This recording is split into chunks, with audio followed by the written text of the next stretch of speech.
నెల్లూరు జిల్లా ఆత్మకూరు పట్టణంలో ఎల్ఆర్ పల్లి వాసులు మంచినీటి కోసం రోడ్డెక్కారు. ఖాళీ బిందెలతో నిరసనకు దిగారు. పట్టణంలో గత 4 రోజులుగా మంచినీరు సరఫరా ఆగిపోయిందని అధికారుల దృష్టికి తీసుకువెళ్లినా పట్టించుకోవడం లేదని ఆవేదన వ్యక్తం చేస్తున్నారు. చిన్నపిల్లలు, వయోవృద్ధులు నీటి కోసం ఎంతో ఇబ్బందులు ఎదుర్కొంటున్నారని, ఇప్పటికైనా అధికారులు స్పందించి మంచినీటి సరఫరా చేయాలని వేడుకుంటున్నారు. 2 రోజుల క్రితం రాష్ట్ర దేవాదాయ శాఖ మంత్రి ఆనం రామనారాయణ రెడ్డి ప్రతిరోజు మంచినీరు సరఫరా చేసేందుకు ఏర్పాట్లు చేయమని అధికారులకు సూచించిన వారి తీరులో ఎలాంటి మార్పు లేకపోవడంతో కాలనీ వాసులు మంచినీటి కోసం అవస్థలు పడుతున్నారు. ఇప్పటికైనా అధికారులు చర్యలు తీసుకుని ప్రతిరోజు మంచినీరు సరఫరా చేయాలని వారు కోరుతున్నారు.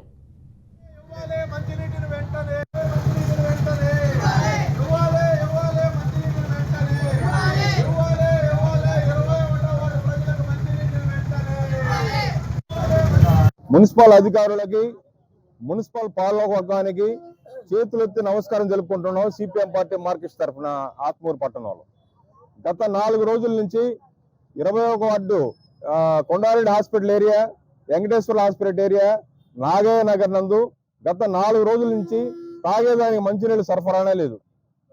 ఎవరిని అడిగినా కూడా సరైనట్టు సమాధానం లేదు.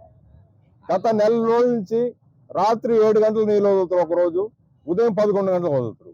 ఏమయ్యా టైం పాటించండి అంటే దానికి సమాధానం లేదు. గత 4 రోజులు అసలు నీళ్ళే వదిలేయటం మానేశారు. ఏమంటే మోటార్ చెడిపోయిందని. ఇంత పెద్ద మున్సిపాలిటీకి మోటార్ ఒక్కటే ఉంటుందా? స్టాండ్ బై మోటార్ పెట్టుకునే బాధ్యత, ప్రజలకు నీళ్లు ఇవ్వాల్సినటువంటి బాధ్యత ఈ మున్సిపల్ పాలక వర్గానికి, అధికారులకు నశించిందా లేదా?